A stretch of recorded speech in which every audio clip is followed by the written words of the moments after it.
Family members of Israeli captives are now calling out their government for killing their loved ones. They also stormed the Knesset in order to call out Israeli politicians to their face for targeting and killing Israeli captives. If you believe the family of the hostages, you are an agent of Hamas. You had Ron Sherman, an IDF terrorist whose family members called out Israel for killing him with poison gas. Yes, you heard that right.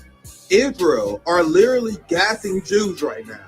What we see in real time is Israel implementing the Hannibal Directive. The Hannibal Directive is Israeli military policy that states that Israelis should never be allowed to be taken hostage, even if it means killing them. We've seen Israel reintroduce the Hannibal Directive since the beginning of October 7th. You know, when it was discovered where Israel fired Apache helicopters and blew up Israeli cars because they thought it was hostages that were being taken into Gaza? The thing is, all this has been covered extensively in Israeli media. This is why the settler colonialists in Israel are very upset at their government, and Benjamin Netanyahu only has a 4% approval rating on how he's handling the war. What does it say that the Western media in the United States and UK has refused to cover the Hannibal Directive and how the IDF is killing Israelis? The corporate media and the Zionist entities in this country cannot hide this story forever.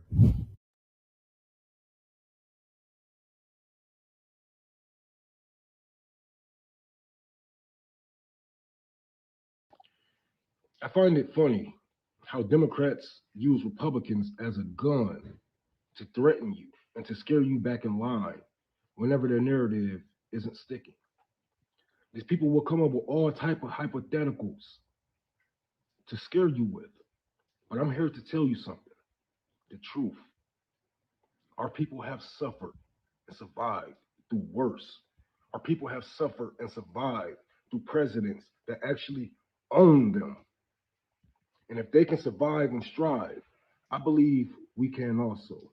I believe we are stronger. I believe we are smarter. I believe that we have the balls to do what it takes to draw that line and dare a motherfucker to cross it. And if there's blood on your hands, whether you vote for Donald Trump or Joe Biden, you don't have to be a part of that at all. Put your morals and your principles before the next man's job. Some people are suffering right now. Some people are buried under rubble. Some people are dodging bombs. And to sit here and say, we're going to lose democracy. Democracy. When have I ever voted to send bombs to the Middle East? When have I ever voted to kill people that has nothing to do with me? This isn't a democracy. This is corporate fascism. And you do not have to be a part of this bullshit. Stand strong for the people of Congo. Stand strong for the people of Palestine. Stand strong for the people of Yemen. Stand strong for the resistance. You don't need to be a part of this bullshit. You need to be a part of the resistance. You need to be the change that needs to happen. Be the change that the world needs. What's poppin', my friends, my family? Welcome to another banger, another edition of Nick at Night Tuesday. I call this Nick at Night Roundtable. We got our boy Rome. I love I love this comment. That boy Rome got that revolutionary drink. Hey, believe it or not, I found that boy in a thrift store. I looked at that tag, I Googled that motherfucker. I'm like, shit. Man, we got a banger for you guys today. We have the Democratic Party that is freaking out over this abandoned Biden movement. This has been one of the top stories I've been following this year. And Democratic media and a lot of Biden supporters right now are in denial about what's going to happen. We're about to show you guys a clip here later of Biden speaking. and he's heckled by peace activists not once, Rome, not twice, Rome, not 3 times, not 4 times, not 5 times, 13 times, Rome, today. Ooh. He was heckled so much by people calling him out for a genocide. After like the first few, they stopped paying attention, and Biden would kept talking through the hecklers. So we'll cover that soon. This is why. Rome, I don't know if you can make it, man, but I'm gonna try my best to make Chicago because the Chicago DNC convention is gonna be like 68 all over again. We're gonna see chaos at the DNC convention. And this is why. A fraying coalition, Black, brown, Hispanic young voters abandoned Biden as election year began. Isn't that a good feel headline, Rome?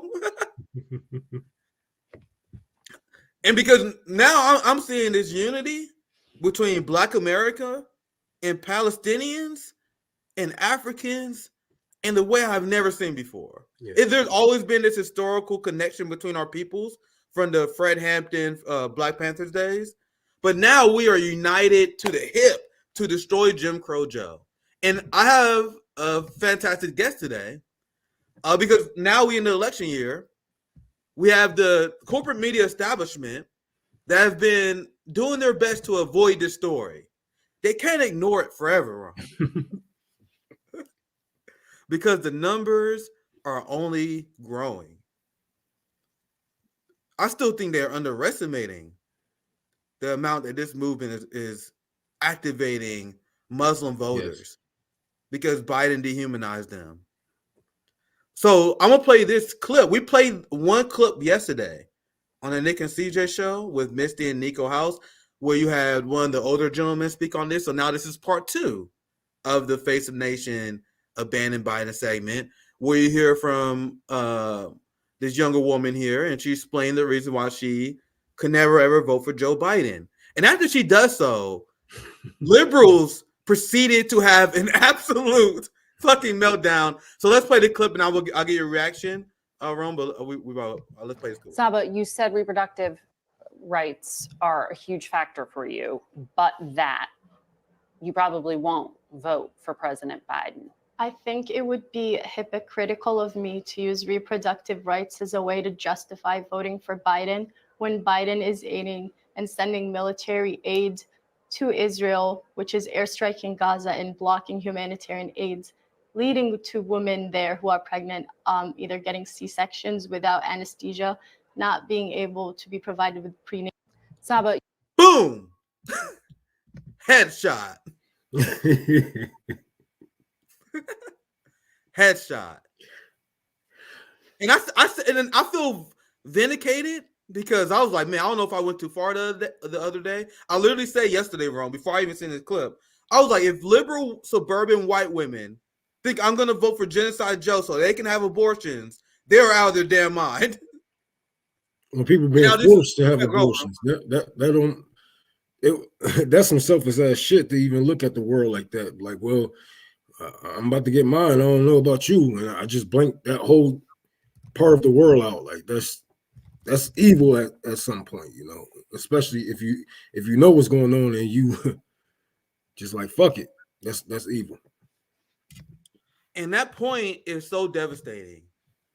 You have shit libs. I explained to you guys before. I have faced racism from no other group more than white liberals, especially as someone who refused to vote for Clinton, Biden, Zionists in general. You have Zionists that will say, look at this person being anti-Semitic because he opposed genocide. Nick is anti-Semitic because he opposed genocide. Look at this anti-Semitic monkey. Man. Rome, you know I'm not lying. Every black person seen this. Like, there's be these Zionists on X and social media that stand for anti-Semitism while saying the most unhinged racist garbage at us. And even though look at this anti-Semitic monkey. I did call for the end of Israel on my Twitter not too long ago, and you should have seen, like, if you go and look at the hidden tweets, the hidden replies, oh my God, they were saying all types of like it was Jim Crow era. Like, they are very comfortable in their racism. And this is why, and they wonder why they wonder why the world don't support them. Like, man, dude, this clip, because remember, Democrats' primary strategy was to use abortion to get them to vote, right? So that was their like ace in the hole. They were like, all right, we're not tripping, we ain't worried. They're gonna come back after the abortion thing. So this clip come out and goes viral.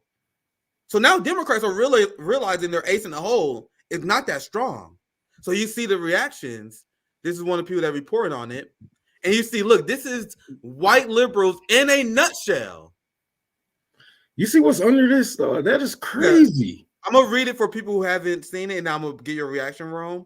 This person's reaction to Saba speaking the truth is saying, laugh out loud, good. You're going to get exactly what you deserve from Trump. Huh? What we deserve, what she deserved. Holy shit, the masks are completely off. And this is why liberals are dangerous, because they will project this fantasy of violence they would love to see happen to us if we don't enable their power, correct? Yes. And you had this person who's in shambles who just simply said, how do you talk to this voter? How do you talk to the anti-genocide voters, Rome? I don't know. RBN, we're about to talk to her, though.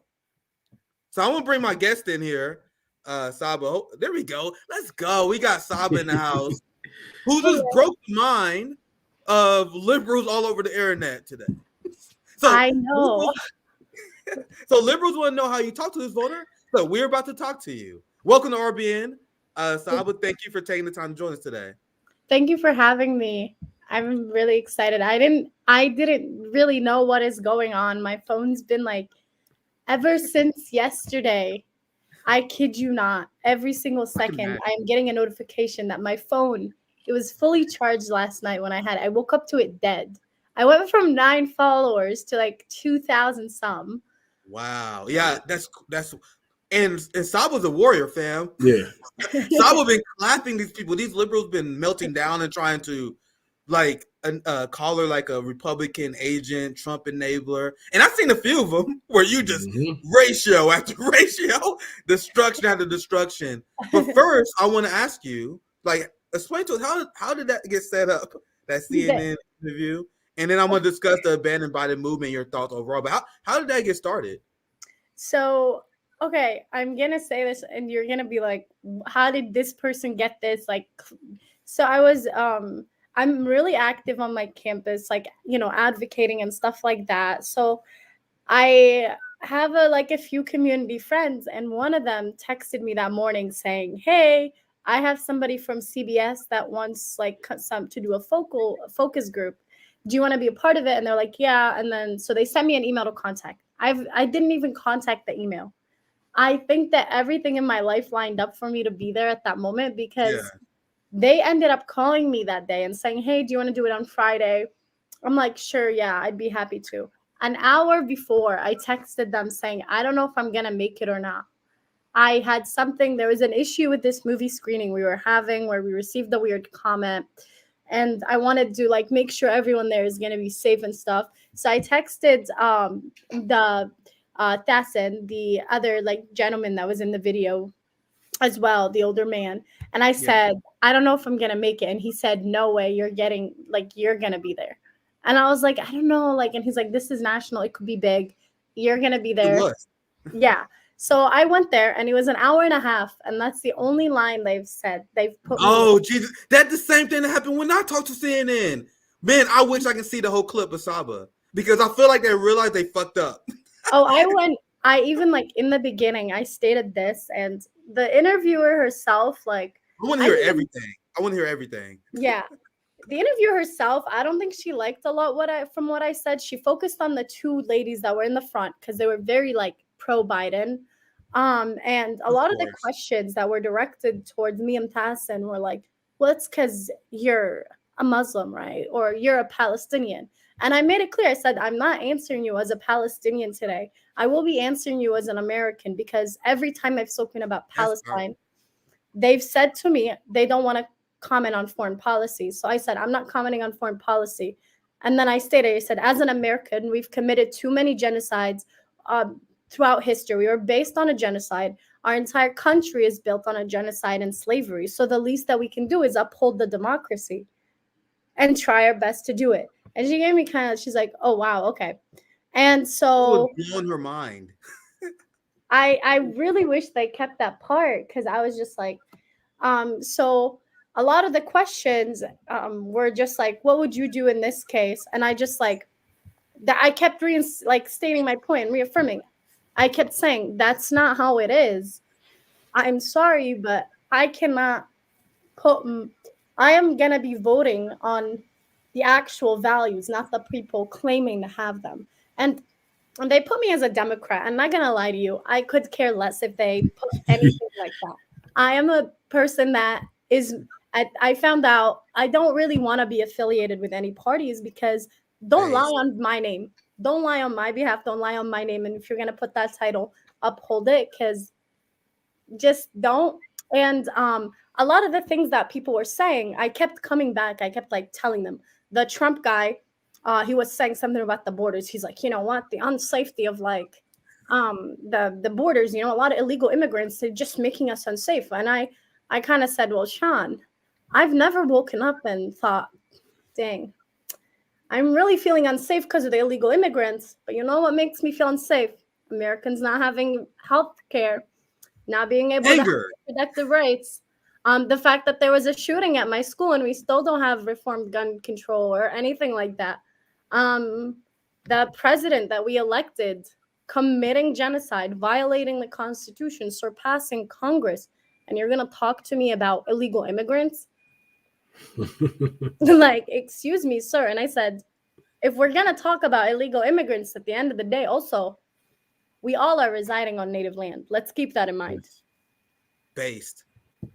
I had to look what that meant. We found a gem, Rome. We found a gem. So I don't Rome. I don't know if you remember this, but remember when I was on the Bernie campaign and I gave an interview with CNN, and we talked for 30 minutes, and I explained how Joe Biden's a segregationist.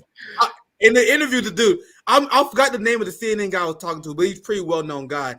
I was talking to him. He was sitting there bug eyed, there's no way we airing any of this, sir. Because I explained, he was like, why are you in the race? I was like, I want to make sure that Jim Crow Joe don't win. He's a segregationist. We need Medicare cross-playing the wars. And, bro, out of that 30-minute conversation, they aired 5 seconds of it. Yeah, I remember that. Remember that, bro? Yeah. I just remember that. Damn, that was a while ago. I'm sorry. Go ahead, Saba.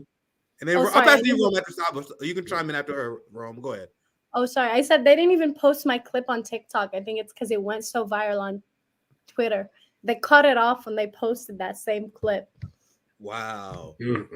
Wow. I want to put, Rome, do you want to chime in? I'll pull this thread up. I remember when I was working for Bernie, and I was thinking about going with getting a job with Doctors Without Borders, because when I was out there, we was petitioning, and I was doing I was signing people up for the what was that Bernie app? That Bernie, whatever the hell that shit was going on around that time.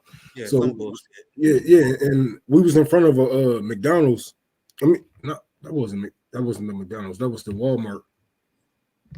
And man, I'm sorry. My brain farting, but I remember this. And this dude that came up with a camera, he was short black dude. He was like, "Hey, you want to do an interview? Blah blah. You out here helping people?" I'm like, "Yeah."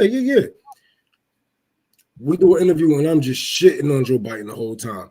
Yep. He ain't even play it. They played me having basically in the background, but they played something totally different over the video.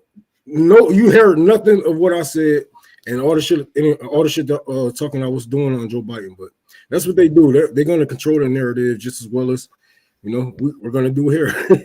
I mean, I really wish we can get the unedited footage, because I know what happened when I talked to CNN. So I can only imagine the entire exchange that you had with them, Saba. So you said they stopped calling on you after a while, and they started focusing on more of the Biden adjacent people, huh? Yeah, I had to butt into the conversation. I think I got asked only. And one of the ladies, I think it was her name was Anne, what she was saying, me and Thassin kind of like, we were sitting apart. There was a perfect opportunity for me to butt in. And we discussed it afterwards. He's like, good one on, like, he was like, that's a good one that you butted in on that one. Because she goes, I'd rather have my reproductive rights, like, secure here than so many women having to go to like other countries and get hurt. And I said, sorry, Anne, I don't mean this like coming at you or anything. I'm just and I said, I don't know about you, Anne, but my religion, because I'm Muslim, guarantees me an abortion and also prioritizes my health first. I had no idea about that. Yes, in Islam, a woman, and I think it's up to, I'm not sure how many it is up to. Like, I'm not one to speak about it, but in Islam, the mother's health comes first. So at any point in the pregnancy where the mother could be in danger if she gives the baby, you can have an abortion. It's permissible. Or if the baby is going to be born and it's going to be having... I did not know that. So couldn't... So in Missouri, guys, abortion's gone here. You guys, abortion's not a thing here. So couldn't Muslims argue that tramples on their freedom of religion in that case, the same way that some Orthodox Jews did? But anyway, I was just thinking out loud. I was saying that, but nobody was listening to me back when Trump was in office. And it's also like in Islam as well, like, what was I going to say with that point? Like, women, like abortion, women's health, if you die while giving birth, you are automatically granted paradise because you struggled and you suffered while you are giving birth. I think a lot of people don't understand the term martyr.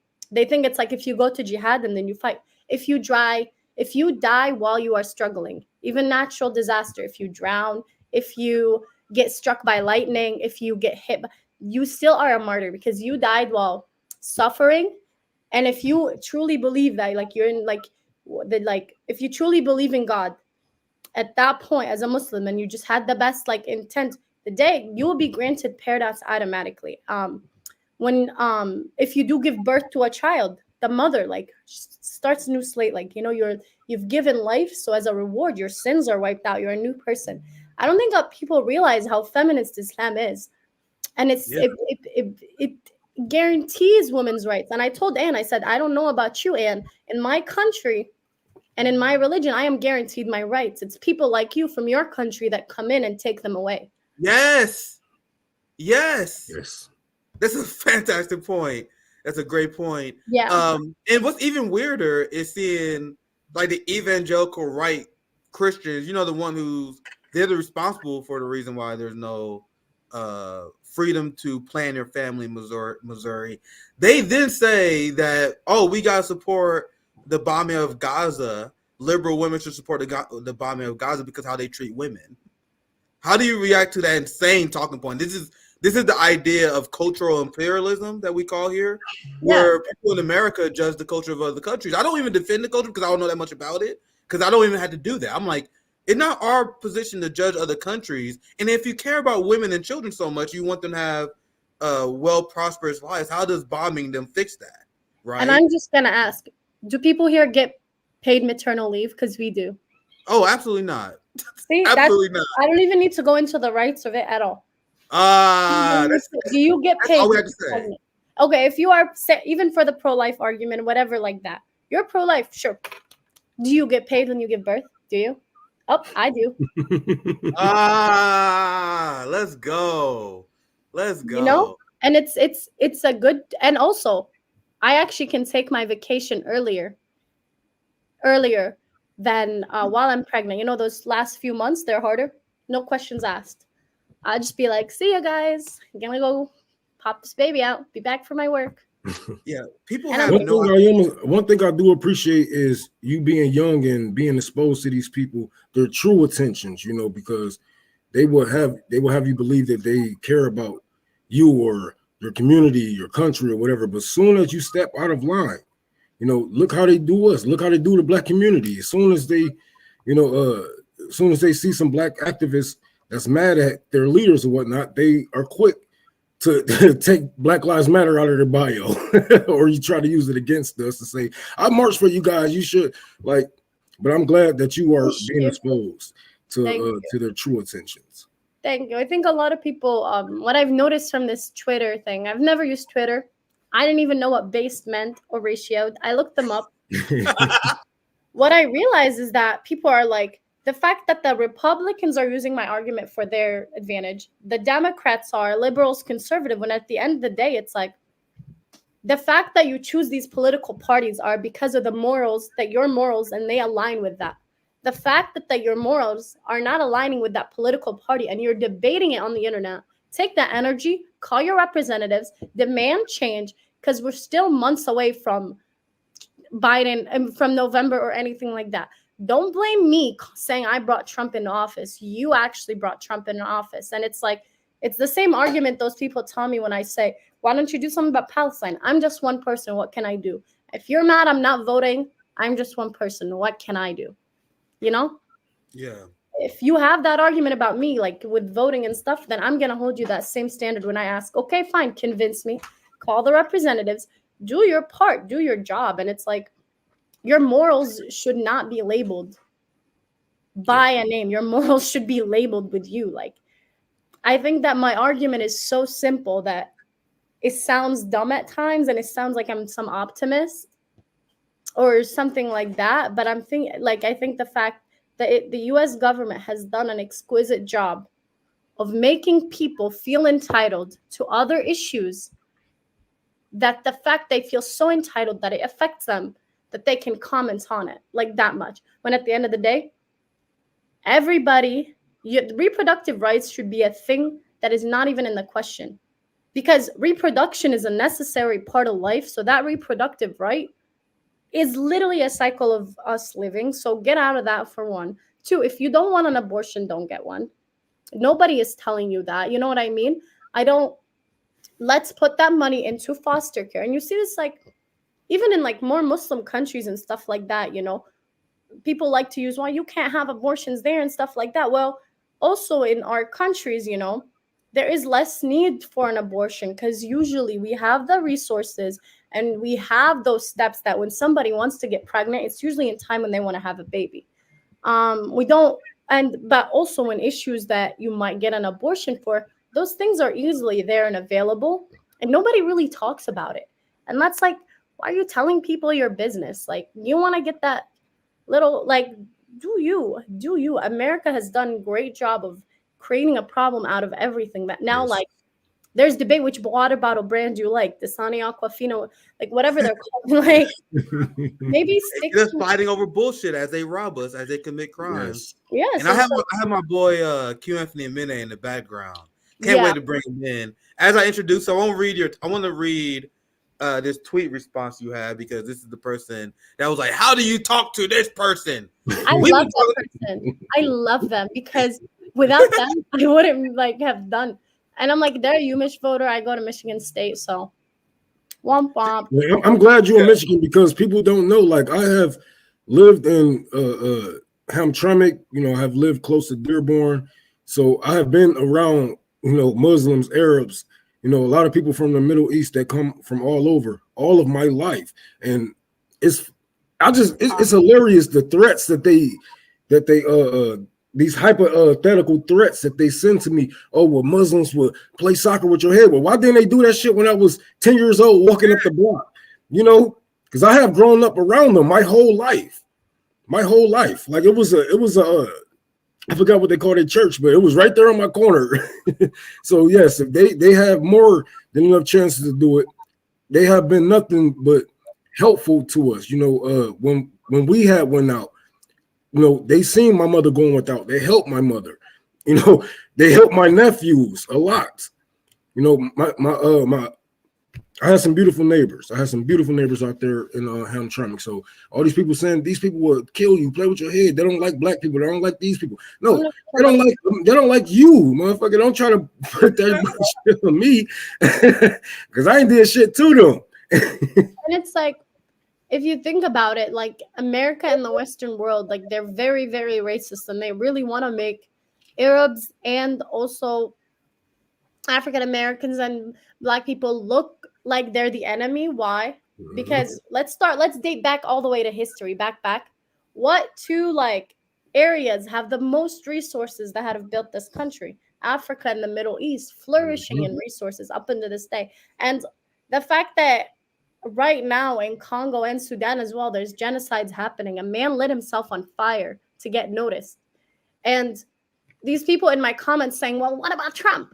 No, tell him to get his orange butt out of here, because at the end of the day, these people that are diehard like Biden fans, I mean, you can tell him, hey, the fact that he knows you're there, you have the power. You're the one with the power that says, hey, I'm not voting for you unless you call for a ceasefire.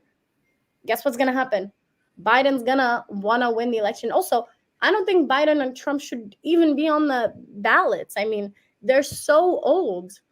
I don't even know, like, can they even, like, they're so old. Like, Yeah, with that said, I want to bring our other guest, Q, in. This is a great time. I'm very interested in continuing to ask you about the movement. I want to bring our great friend Q, Anthony Omene, on. Thank you for joining us once again. Q, amazing writer, intellectual, activist. Thank you for joining us once again on RBN Brother. Yeah, no problem. Thanks for inviting me. Y'all can hear me, right? I know you probably were listening for a while and following the meltdown that white liberals and the establishment has been having in reaction to Muslims pledging to abandon Biden. And I talked to someone who was part of the media arm of the Abandon Biden movement. He has an interview. Our interview should be released soon. I don't know exactly when. I got to reach out to him. But based on that conversation, based on hearing from Saba, like, this is a big thing. And the establishment is melting down. So I want to get, just to get started with you, Q, your reactions to liberal reactions to Saba and the Abandon Biden movement, if you want to take that on. I mean, first of all, assalamu alaikum, sister. I saw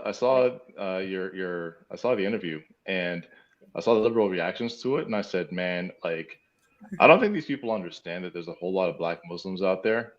And you know, when I see stuff like this, granted, I'm not an American, so I can't vote in the American election. But when I see stuff like that, I'm like, this is exactly what they think of you.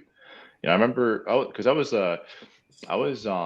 in college post 9/11. As a matter of fact, 9/11 was like just a few days after the start of my freshman year, and I saw the way that people went from just being sort of indifferent towards Muslims to just being like deeply racist. And I found that liberals kind of used the idea of the progressive Muslim, like the one that they made up in their own heads, as a tool to as a cudgel to beat conservatives over the head with.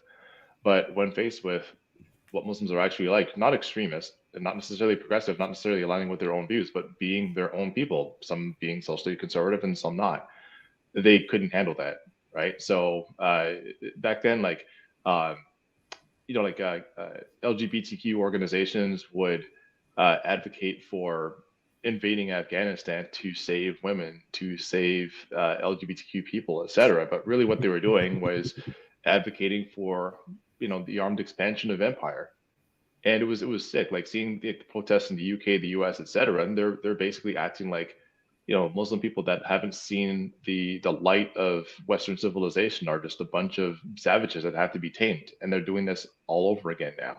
So I think it's not working this time, and I think the reason that they're so loud about it is because they know it's not working, and they're desperate and they're backed into a corner. I think what the genocide in Gaza has exposed is that basically the idea of a Palestinian is a lot more attractive to them than actual Palestinians. So when Donald Trump, for example, agreed to have the embassy placed in Jerusalem, the U.S. embassy placed in Jerusalem, they were opposed to it.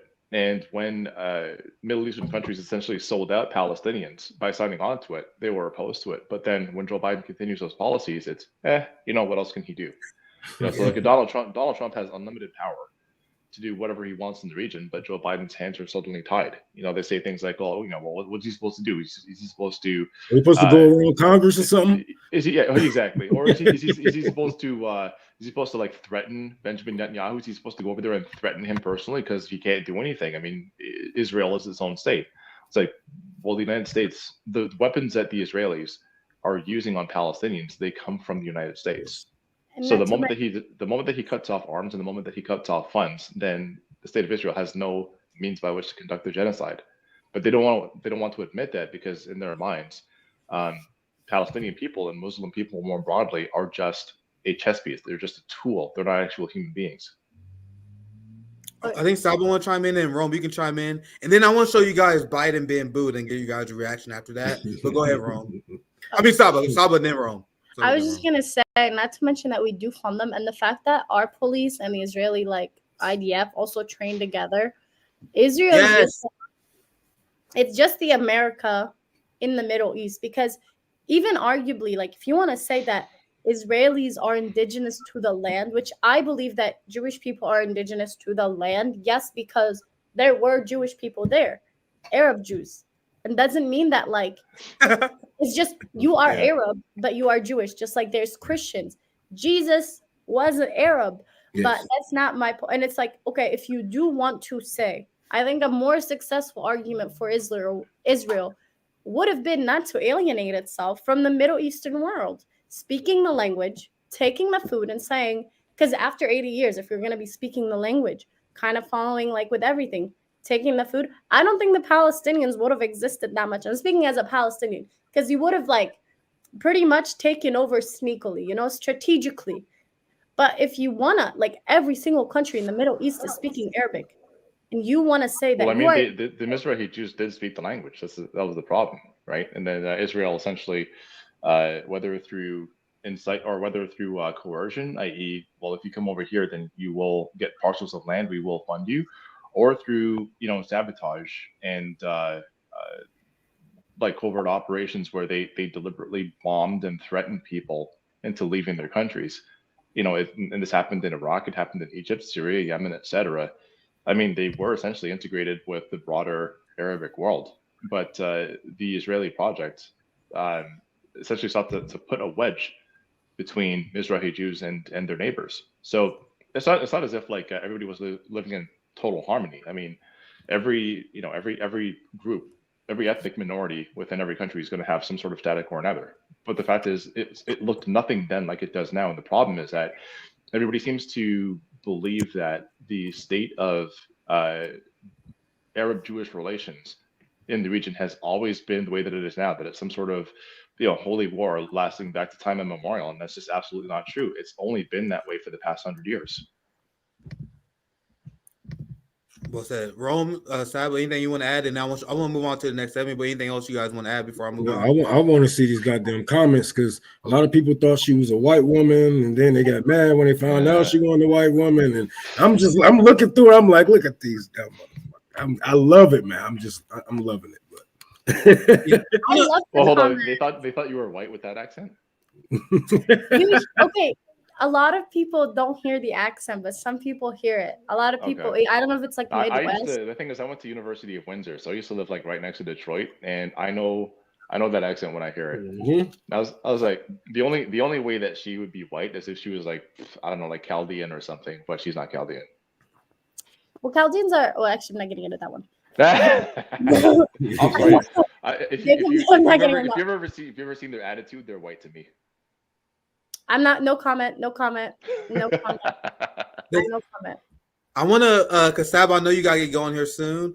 I want to get your reaction to this, and we can dismiss you here, because I want to show this video. People have no idea what's coming because Saba going off on Face the Nation is just the beginning. We are just getting started. Biden been hiding in his basement. He's not able to campaign. He's not functionally able. His administration is ran by the swamp, right? He's not doing anything. So whenever he does campaign, we get this. And I have a source, and this is new when I was putting this together. You had 13 individual instances of this in this one campaign event. So I'm going to play this one, and I want to get your reaction, Saba, and your final words. And I know you got a busy schedule, so I was going to get your reaction to this before we send you off.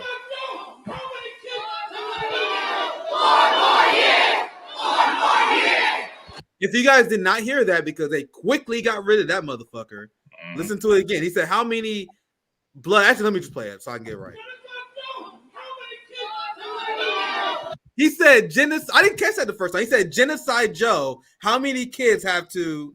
And then they got him. And then you guys see the robots in the background.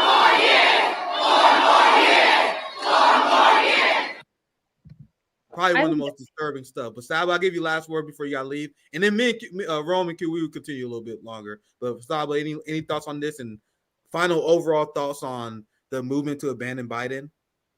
I think I don't. That video is just really funny because I've seen a lot of them like that. I hope people.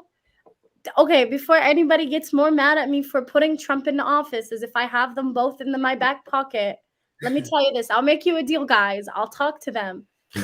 Call your representatives for a ceasefire, and we hopefully can do this. Oh, and then my last thing, just remember 4 years ago when we elected Biden, the campaign was settled for Biden because we knew already he's not that great. So we need to keep that mindset. But I do have a question because I'm not really into the politics that much.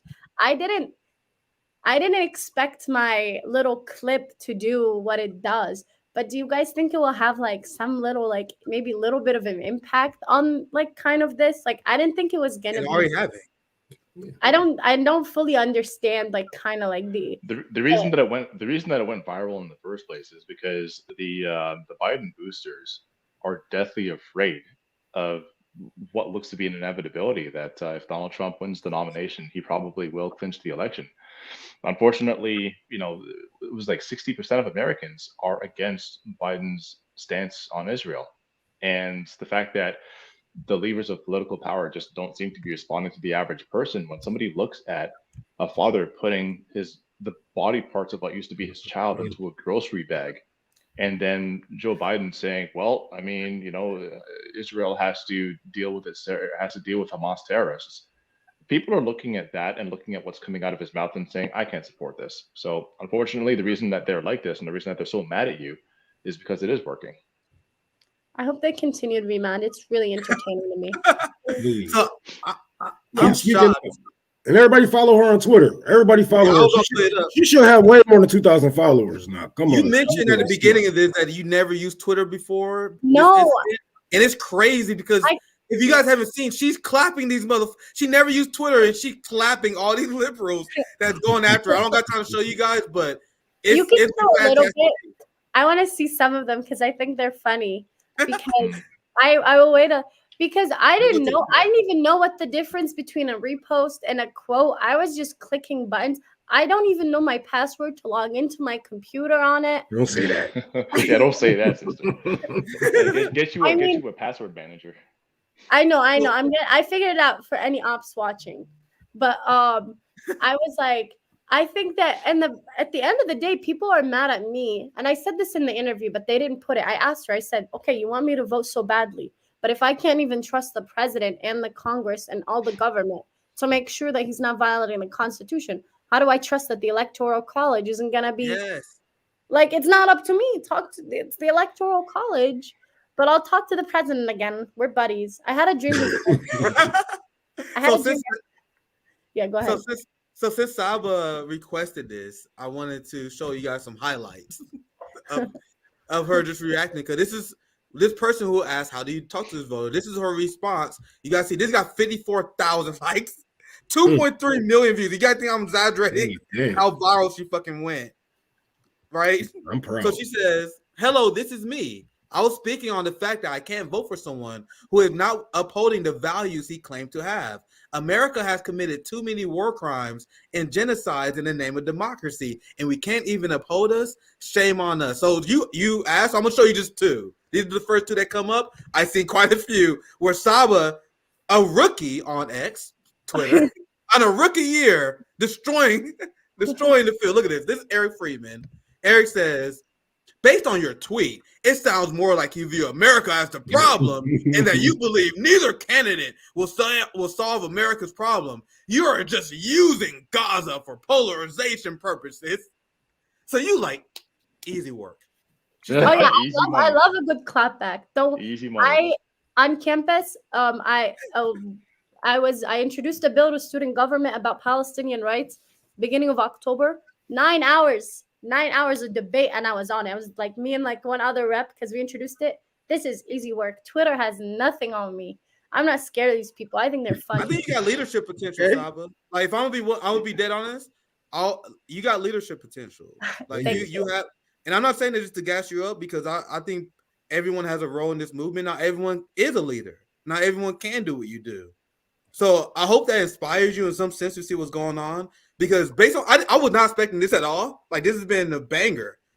You know what I mean? So you have the leadership ability. She came on that scene like Wemby. It's crazy, man.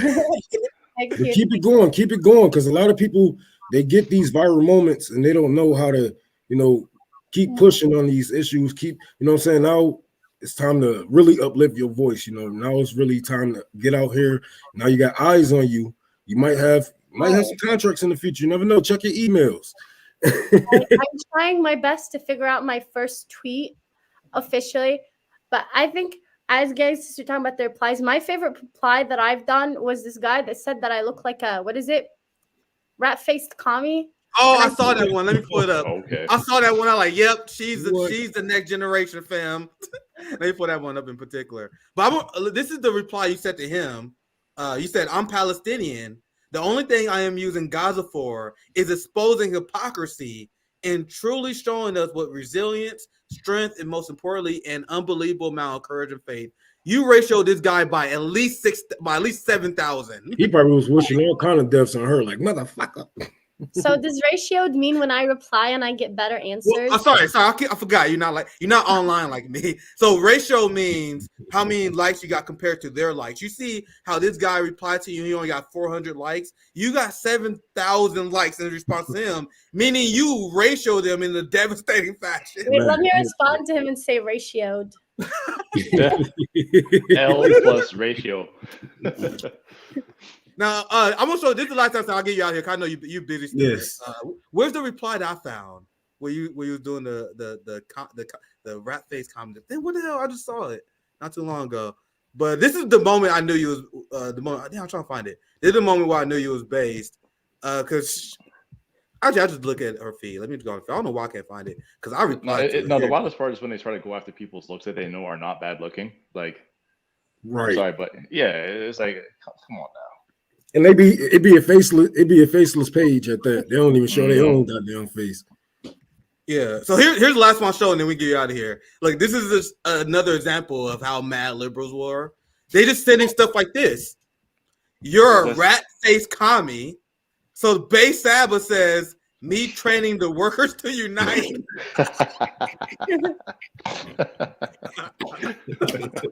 What was my favorite one? I thought. And also the Angel of Darkness. I'm not even gonna comment on that name. What it actually, because if he's gonna complain about me mentioning Gaza, and any of those, I'm not gonna say where that name comes from. Mm-hmm. But like, hello, sir, canceled. That's just not cool. I don't know. Maybe I don't know if I should respond to a few people with comments like that. I'm trying to learn the lingo, learn the code. Just be you. Just be you. You see that being you went viral. Being you got eyes on you. Just continue to be you. Don't fall into no trends. Don't fall into no cliques, no groups. If you want an organization, join your party. No plan. Enjoy your own. Build your own.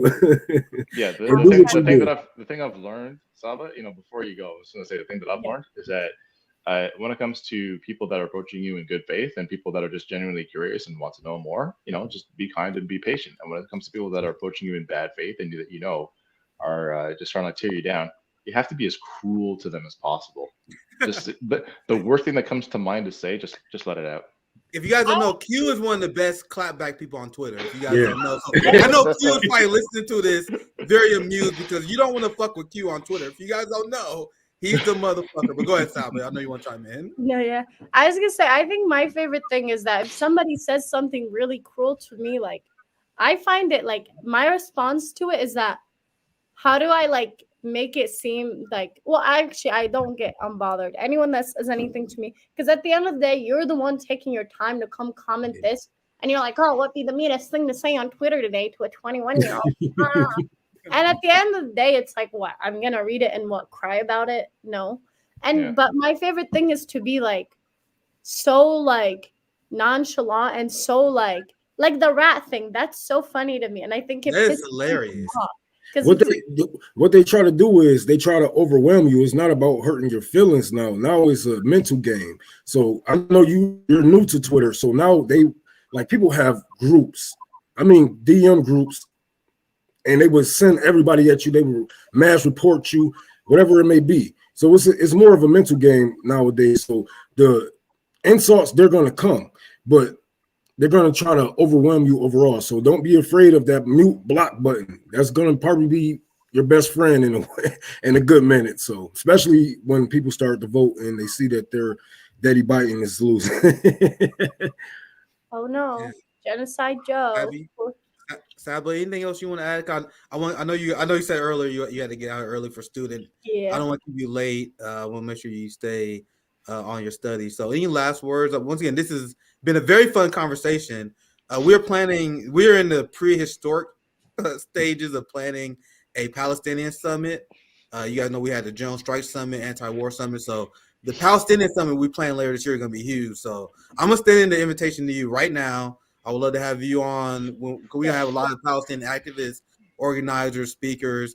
We don't have a day we're aiming for in a few months to have this. So we definitely will be reaching out, and any organizers that like we put in the flavor out to anyone who care about this issue. We throw in a big summit, and I'll look forward to inviting you on that as well. So thank you for joining us. Any last words, Saba, before we send you off? If you're in the Michigan area, please come to our protest on Friday, January the 29th against Alyssa Slotkin. It'll be right outside her office. Please come and ask her for a ceasefire, or I'll be really sad about it. Thank you for joining us once again, Saba. Make sure you guys follow her. Saba, follow me back on X too. Okay, wait. What's your username? I'll be there. I'm gonna try to be there. Okay, perfect. I'll see. I hope I'll see you guys all there. But I'll try. What is your username? Because I don't know how the followers either. I just put it in the feed there. Noble Q Ali on Twitter. Okay. Wait. I'll find it. It's on my square, like on my screen. Oh, okay. Yeah. Wait, let me go find it.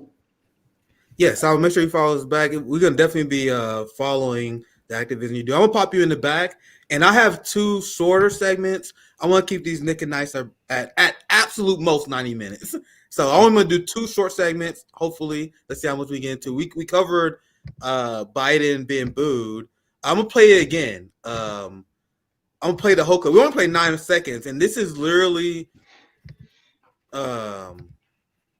very dystopic shit here. You know what I mean? Let's play this. I'm gonna get your guys' reaction, especially the crowd reaction. This is like the 4th time. Well, it's the same thing that they did at the Mother Emanuel Church. You know, when the protesters showed up at the Mother Emanuel AME Church, the same thing. They turned them up by saying 4 more years. It's a strategy. So let's watch it, and I'm gonna get you guys' take after we play the whole thing.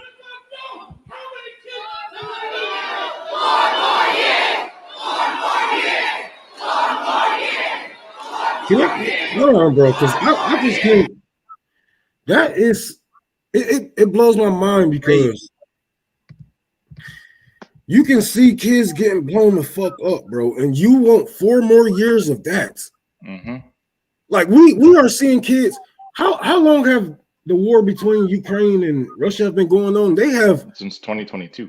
Fucking it was like March of 2022. More kids have died in less time. Yeah, in Gaza than in Ukraine. Well, because in the Russia-Ukraine war, I mean, it was soldiers fighting soldiers, and this is how is this not a call to genocide, bro? Israel dropping bombs on apartment buildings and refugee camps, right? Like you look at the footage that the IDF releases, or the footage that gets out, because it usually comes from the IDF Telegram channels. And if you honestly, I encourage people to go on those Telegram channels that are like pro IDF and just like see what they're celebrating. And if you can't read Hebrew, like I can't read Hebrew, like you can either get the paid version of Telegram that will translate it for you, or you can just take it over to Google Translate. But the stuff that they say, I mean, they'll see. I saw one today was crazy, man. They'll see children crying and call them all kinds of like terrorists and whores and all. Like they call children these names, like children that are crying or missing limbs, and they're laughing about it. So if you want to understand who these people are, just go look at what they're saying in their native language, and it's like I don't know how you could support that. Here it is. You're gonna support a badass Botox job? Like, come on, man. Dude, if you guys want to see real evil, I seen exactly what you're talking about, Hugh. If you guys want to see real evil, and that's actually a word, believe it or not, that I avoided a lot of my life, like the term evil. And I realized that I was naive in thinking that evil wasn't real. Like, there's some things that you can't explain. Like, I can't explain this other than evil. Dog, and I'm not society. It's a sick society, dude. Like I don't know if you guys have spoken to Daniel Mate, but if you haven't, I really encourage you to do so. Like, he'll break it down for you. He says, like, this society is based on essentially like trying to recapture the self-sufficiency and heroism that they felt that they lost during the Holocaust. So, and as a matter of fact, they'll talk down to victims of the Holocaust like they were weak or pathetic. Like they treat them like garbage over there. And for them, it's like, well, nobody will ever be able to do this to us. So they ag themselves up. They gas themselves up so much that it's at the point now where they're looking at these horrible atrocities that are happening to Palestinians, and they're laughing about it. And for the people only listening, this is what I'm sure you was referencing. I'll read it for people who haven't seen it. This is a Telegram channel with over 100,000. I see one person in the comments, Zach. So I'm gonna trust Zach. He also says 125,000 people that view this channel. Where this post says, and this post got quite a few likes on it. It wasn't like the community, like, oh, you gone too far, sir. No, this is the comment. Cry, you whore. And this is to that baby you guys see it on the screen. This is to a toddler with blood on her face. Cry, you whore. A whore, 1,000 whores. Cry as long as you can until we get to you too and eliminate you together with your ugly girl. Although there is no stinking terrorist blood here, but the sounds of sorrow emanating from the throats of the slut soothes the soul. Like, I can't even rationalize how people can be this way. You know what I mean? That's why I used evil. Like, evil is like, we can't explain it. Like, everything that they told you Hamas was is Israel times 1,000. That's who they are. Yeah. Yeah.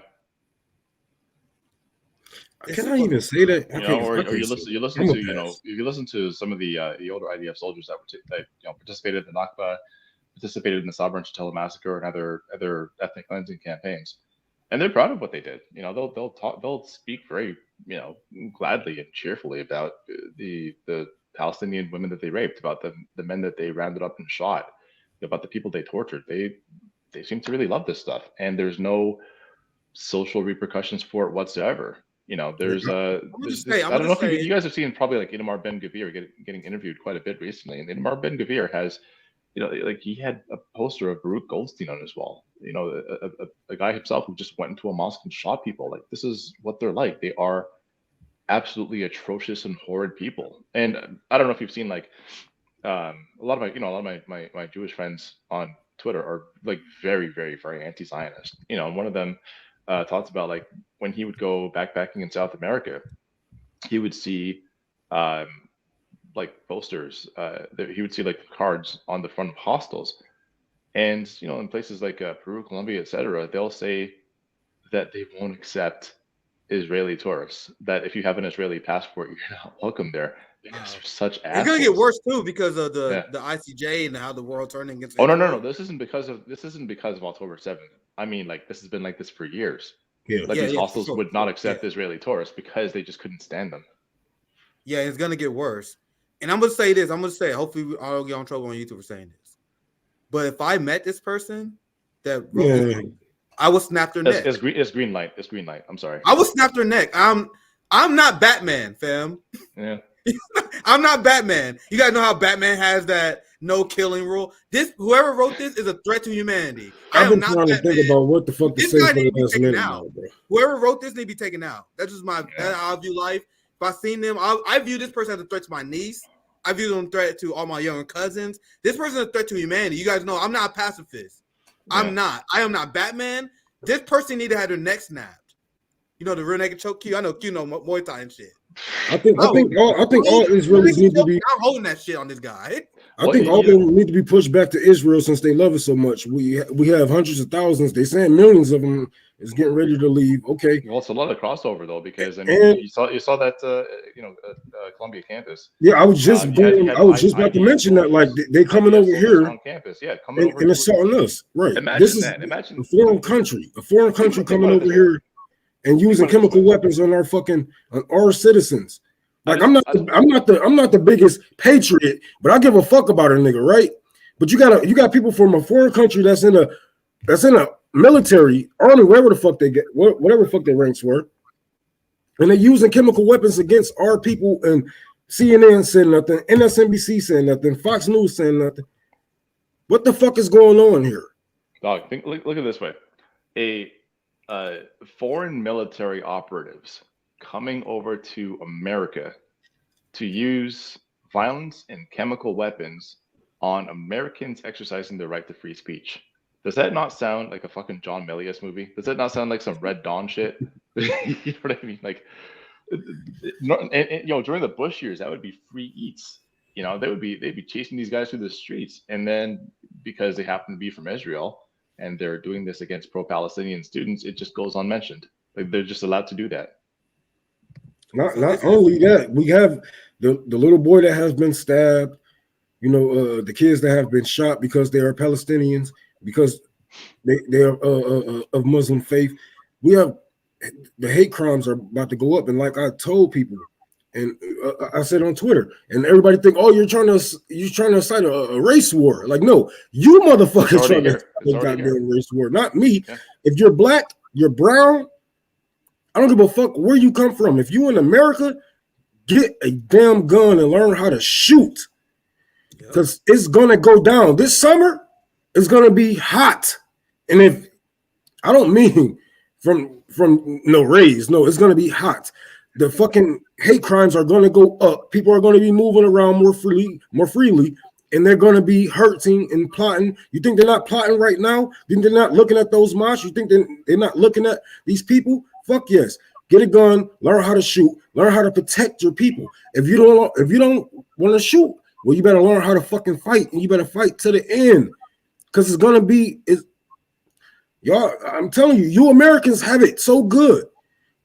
Y'all had it too good for too long, and you don't know what a fight looked like. You don't know what a war looks like. Like, we can watch bombs be dropped on another country, but can you take a bomb being dropped in your community?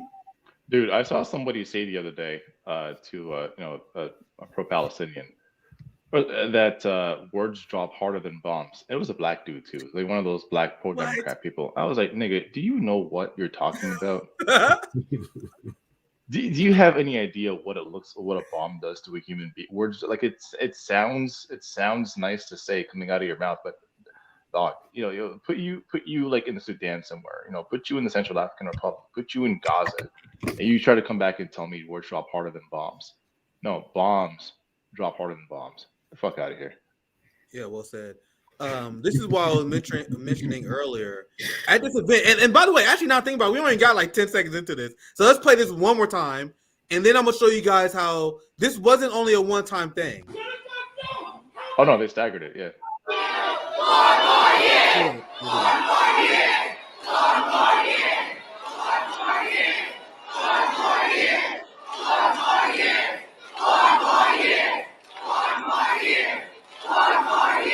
That's pretty sick. I actually don't know what he says after this. Nothing. I think the video filled. I actually didn't watch that much of that video, but this is someone who was there reporting. He got a big thread. They kept doing that because they did a very smart thing, which was they didn't just have like one person get up and start shouting at Genocide Joe. They had it staggered, so that when that one person got rushed out, then they had some more people get up and shout, and he got interrupted like 18 times. Man. Yeah, it was smart. Don't let him get more than 5 words out of his mouth. This convention is gonna be fucking crazy. I'm thinking about going, man. Like, bro, like, kid, you got a place for me to stay? Because, like, bro, I'm thinking about. I think Chicago like 6 hours from KC. I got time to plan. Dude. I'm thinking about it, man. But we see because look at this. There's a thread. I don't have time to show them all, but you had. I'm gonna go to this part here. We had 13 independent disruptions And then Nathaniel, he goes on to say, "Let me play. I'll play the last one because you got a series. All these people going out."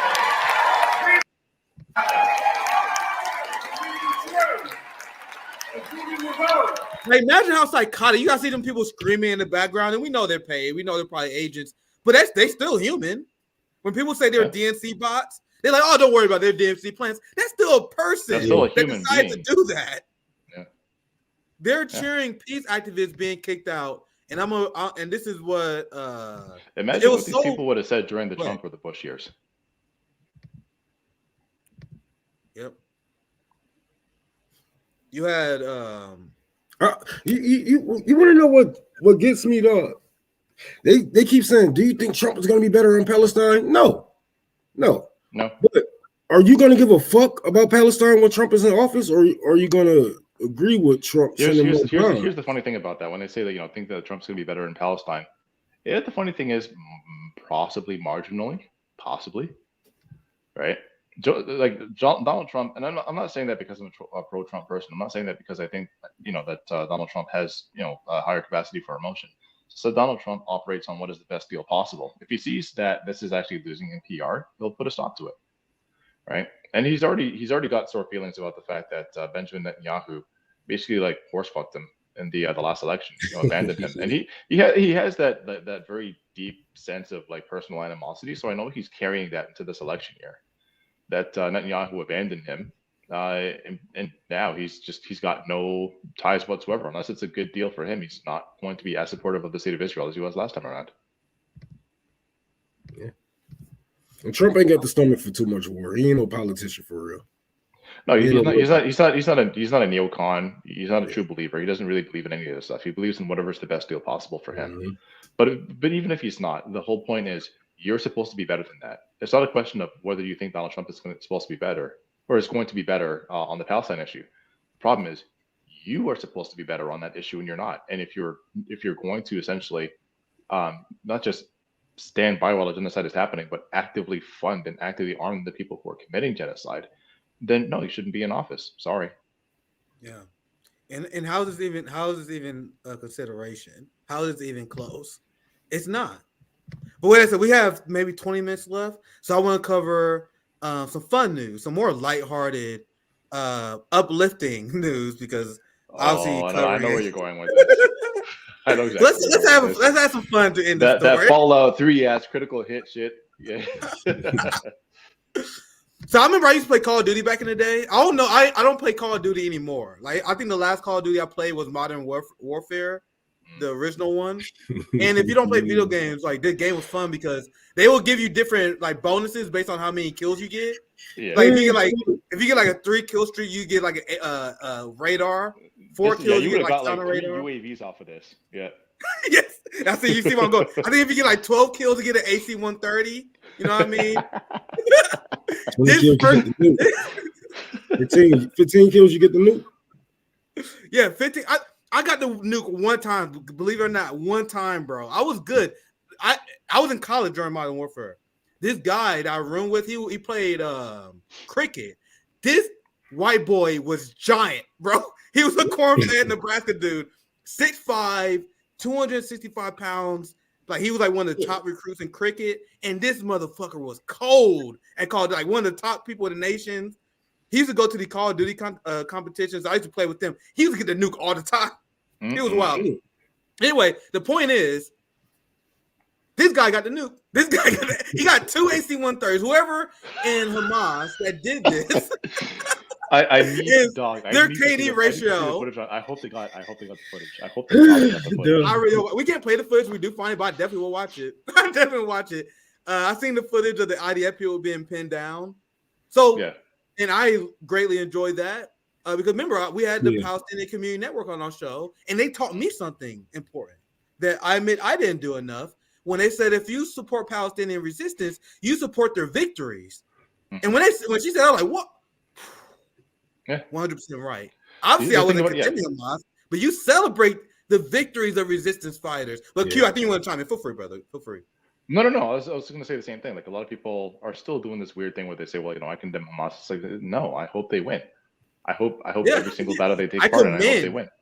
I commend Hamas. If I don't condemn, I commend them. You know, like, sorry, I support Palestinian resistance in whatever form it comes, and I absolutely don't have to condemn Hamas. I don't, and neither does anybody else. So when shit like this happens, bro, because the way that they reported it, they said that, like, 21 IDF soldiers were killed, and I thought that is one hell of an engagement. Like, you don't normally see that many people getting killed all in one firefight. And then when I saw the circumstances behind it, so these motherfuckers, these rat pieces of shit, they were planting demolition charges to destroy homes in a Palestinian neighborhood, which is what this is what their campaign is. Their campaign is to make Gaza unlivable, so that the people who are, if they ever come back, which the state of Israel does not intend for Gazans to come back, but if they do come back, they have no homes to come back to. So what they're doing is they're just demolishing all these people's homes. So 21 of these soldiers, they were planting demolition charges to destroy these homes, and some fucking, like, some absolute fucking Chad in the Hamas resistance fired an RPG, hit one of the demolition charges, set off a chain reaction, just like all of the demo charges went off and killed these guys. I was like, bro, I bet he was even shocked, like, damn, what the fuck? That is some. I have deliberately tried both in Fallout 3 and Metal Gear Solid 3 to replicate a feat like this. It has never happened in video gaming. This motherfucker went and did it in real life with a single RPG. Can you imagine being that guy? You got the best barbecue story of all time. See, these people say that they hate Hamas because, oh well, they putting people in danger and they kidnap people. Like, no. You hate Hamas because they are the backbone of the people of Gaza, the people of the West Bank. You hate them because they can kick your ass. They actually have the balls and what it takes to fight back. Because if it wasn't them there, who would be taking up for them? Who would be fighting on the ground? Right? And you would just let them get slaughtered, and then you'll probably put up a fucking black box at your goddamn profile picture. Bro, imagine him saying "dap me up, bro" in Arabic after this happens. That'd be crazy. So you have I'll just read this for people not in the know, because we in the know in the story, just for the sake of people watching to learn stuff. I'm gonna read just the Italian. By the way, it's 24 now. It's 24? not 20. Oh my God. It's been updated 24. My receipts are a little bit old because I was preparing the show, but send they ass on home to Jahannam. That's crazy. And by the way, if you're clutching your pearls right now, remember how the United States reaction when Russian soldiers were being killed in Ukraine? Like, so they celebrate the deaths of their enemies. Meanwhile, we're celebrating the deaths of little ethno-fascists that are engaging in genocide. Every single one of these scumbags that died, rest in piss. The world is a better place with every single one of these mugs gone. Hey, I ain't gonna lie to you. These niggas ugly as hell. Look at this. Well, they don't look like much. Look at the nigga in the class, the two niggas in the class. So now, this story is extremely interesting to me because it's not like these people died a hero death as you laid out, Q. Oh no, they died like cowards. They died. Imagine if you're a family of these people, Q, in Rome, and you're being told that your son died because he was planting bombs in order to demolition a home, and he got killed by a rogue, or you died like a rat coward. Damn. No son of mine. I don't know what you're talking about. Yeah. In a completely mythical reality, that if you have a family member and they get killed this way, not defending your homeland, they're not fighting in the war of survival. They're trying to blow up buildings. But go ahead, Q. Go ahead. No, I was saying, if somebody told me that that's how my son passed away, I'd say, "What son? I don't know what you're talking about." Like, sure, I don't know that. I only have daughters. I don't know what you mean. How can you be proud of something like that? Like, this is why they do not know how to fight. They don't know how to fight. All they do is bomb. Do you ever actually watch Israeli television? No. Bro, oh my God. Well, the thing is, because I have access to all kinds of TV channels and whatnot. But yeah, every so often I will turn on Israeli like news television, and these people are fucking sick. Like they don't. It doesn't compute to them that an act like that, like demolishing these homes, is evil. They'll say, well, of course they had to demolish the homes. Of course they had to make sure that there's nowhere for the terrorists to go back to, because this is how they're raised, is to believe that every Palestinian is a terrorist. And as a matter of fact, like they always talk about, for example, like the amount of Arab Israelis that there are like Arabic people with Israeli citizenship, but they'll talk about like the black Israelis, but they don't like them either.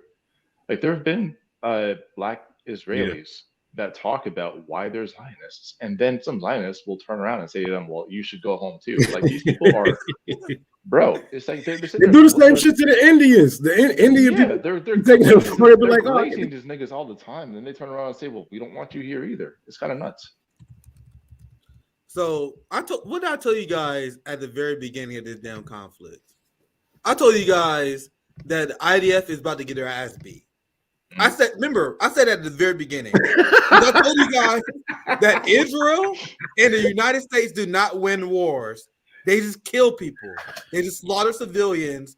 And now we had the IDF diaper soldiers who are also the IDF blanket soldiers. More specifically, Pampers. Mommy. My boy got a security blanket like Linus from Charlie Brown. That's crazy. Oh my god! Again, imagine that was your son. Oh my god. The blanket soldiers. He If like that was Linus. my son, oh Jesus Christ, man. If you guys don't know what we were watching, I can't play. I'm not playing the clip on YouTube for showing it. But IDF soldiers got caught on a raid. They getting fucked up. Israel is losing their war. There was a report by the U.S. State Department that said Israel is not meeting their goals and they are losing this conflict because they're not killing Hamas agents. According to the highly inflated Israel's numbers, they killed maybe a few thousand Hamas soldiers, less than 5% of their total fighting force, according to their fudge numbers.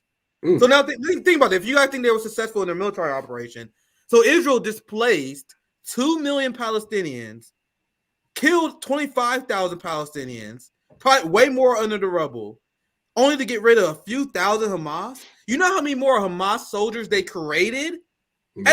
What? So what I'm saying right now is essentially the U.S. summary. The U.S. State Department summary is Israel's losing this war because they're creating way more terrorists than they're killing.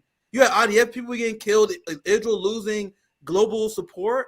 And then you got videos like these where IDF soldiers hiding behind blankets. You got 27-year-old majors, bro. Like this army, this military is laughable, bro. What the fuck? Part of the reason for that is because they will promote them in rank posthumously, 1 or 2 ranks.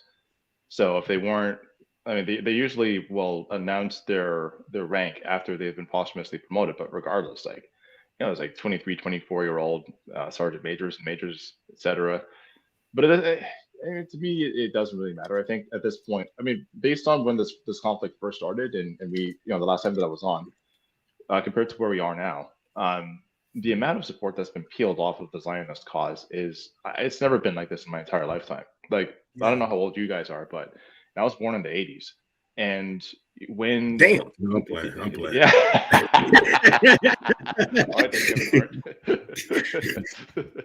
No, but the thing was, we only had news available to us. Cable news wasn't even around back then. Like CNN didn't come in until like the late 80s. So you had CBS, NBC, and ABC. That was pretty much it. So whenever you saw coverage of these conflicts, you saw it from the pro-Zionist side pretty much all the time. You didn't really begin to see the Palestinian side of the conflict sort of creep over into American news until the age of the internet, and that really wasn't until, I would say, like the Second Intifada. You really didn't see any kind of support whatsoever for Palestinians. So I would say this has really been a phenomenon since about like 1999. So in the past 25-ish years, I don't think I've seen a country go from being universally defended globally, or at least on the West, to at this point now becoming reviled. I don't think I've ever seen that happen. Bro, can't wait till next even the United States has never really had that great of a PR campaign. Israel had the most solid, I think, PR campaign out of any country in the entire world, and they've pretty much squandered it on this campaign. I think this is a way of the world. The world coming together against Israel is them giving us a hint that America is really losing power. Is really losing their grip that they had on the world, and they are not afraid to go after their so-called allies, and they're going to knock them down one by one. If you pay attention to what's happening in BRIC countries right now, with the amount of consolidation that's been happening, and I would say, like, if listen, this may be going a little bit far for you guys, but I would actually, if I were you, maybe try to get somebody like Shahid Bolson on the stream and have a chat with him about what he thinks, because I mean, you know, for as controversial as he can be, his geopolitical commentary is absolutely on point. And he's been talking for the past several weeks about the fact that the world economy is now coalescing behind BRICS countries, because the truth of the matter is, who has the resources? And that's what's going to make the difference over the next 50 or so years, who actually has the resources. And you have, on the one hand, the EU, the UK, the United States, and the like Western countries, NATO, Canada, etc. They are attempting to seize control of resources through violent means, through political instability, overthrowing democratically elected governments, etc., by installing essentially Western-backed puppet regimes. And then you have, say, Russia, China, etc., that are not only like offering low interest or even interest-free loans, but infrastructural planning, development support, job training, etc., for countries like Nigeria, Ethiopia, Ghana, etc. So on the one hand, you have your Western regimes, which are basically to say, hey, if you want any help, then you have to privatize all of your industries. You have to give over your natural resources to our companies that are going to extract at the lowest price possible and have no safety precautions and no financial guarantees for your workers. And then there's, you know, these other countries, China, Russia, to some extent India. I think India is actually kind of wavering now, but you have now you have a group of countries that are being helped by essentially what is now pretty much a first world power that has no interest in whatever their internal politics are, has no interest in creating any kind of puppet regimes, has no interest in indebting these countries, because many of the countries that did take loans from China had their debts forgiven or restructured during the COVID years. So you have a good faith partner on the one hand and a completely bad faith partner on the other hand, and a lot of countries are going for the good faith partner option. So over the next 50 years, you're going to see a massive realignment. I think a lot of Americans, especially, that are talking about how much they're losing hope. They're watching the course of this war and they're just losing hope, and they feel like they can't bring children into a world like this. I say that's what American news, that's what Western news is designed to do to you, to make you lose hope. But if you actually pay attention to what's happening in the rest of the world, it's actually an incredibly optimistic situation. There has never been a time when any country would ever stand up to Israel the way that South Africa is doing right now, and it's gaining support in African countries. Look at Namibia stepping in. As soon as Germany thought that they had something to say about South Africa's charges of genocide at the ICJ, and Germany stepped in and says, "Well, we're not. You don't want to go there." Namibia stepped in immediately and said, "Well, who the fuck are you? Who do you think you are to try to tell anybody else what a genocide is or is not? You just admitted to us. You just apologized to us for the genocide that you committed against the Herero people." And I'm not sure if you've paid any attention to this, but Germany, after essentially just penning an empty apology to even to the Herero people, but to Namibia, which was a very specific people that they committed genocide against. That is the people that resisted the German occupation of Namibia. Germany penned an empty apology to them and basically says, "Well, here's what we're going to do to offer restitution to the Herero people. Nothing. Fuck you. You got your apology. Piss off." Right? And Namibians are pissed right now. So if you look at, for example, Chad is probably going to be the next country that has a major coup attempt, because it's essentially the last bulwark between the rebellions and military coups that have been happening against France in Central and West Africa, and what's been happening in East Africa. Chad is basically like that last holdout. And the people in Chad are incredibly angry at their current government, which is basically a French-backed regime. It's a dynastic regime, and the military is dissatisfied with the current arrangement. The people are engaging in massive protests. The last protest, I forget when it was last. It was like late summer of last year. I forget what month it happened exactly, but there was a military crackdown on protests, and it was over 117 people killed. People are very angry about it. It's probably going to be the next African state that has either a people's coup or a military coup. So the massive realignment that's taking place right now in Africa, I think, should be capturing everybody's attention.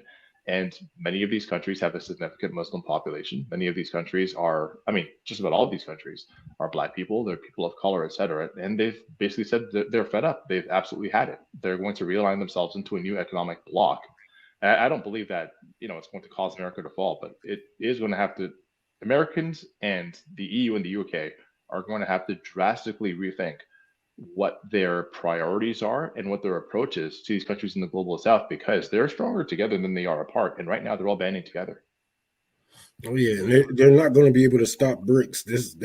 That's set in stone, and I believe they're going to be our new leaders. I put an asterisk on BRICS. I call it like BRCS, because I mean, Brazil is sort of back into the coalition now that Lula has been elected president. He's learned from a lot of his mistakes, especially the huge mistake that he made, which was sending Brazilian troops into Haiti, because the very same troops that were essentially trained death squads, the anti-Dessalines in Haiti, ended up coming right back to Brazil and taking him out of power. So I think he's learned his lesson about going against other countries in the global south. India is, I'm not sure if you've heard that, they just celebrated the opening of a temple over the ruins of a mosque that was obliterated. So India has now essentially become like a Hindu fascist country, and they're very, very much Western aligned right now. So I would almost like take them out of the mix. So when I say BRICS, I mean BRCS, Brazil, Russia, China, and you probably just want to say like S for Global South, because Singapore is not really part of that coalition either. Yeah.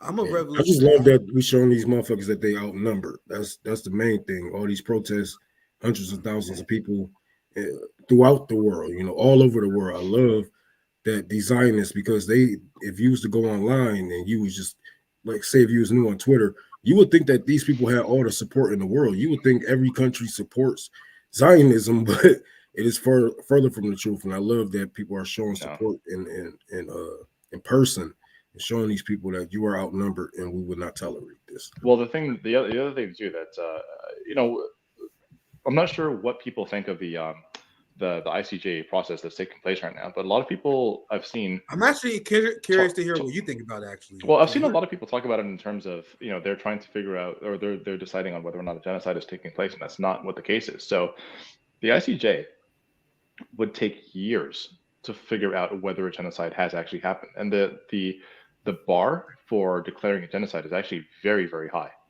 So you can very quickly demonstrate that war crimes are taking place, but to demonstrate that genocide has taken place, it takes a very long time to come to that conclusion, and it's a very high bar to meet. But that's not the process that's happening right now. It is part of the process, but that's going to take several years to get to.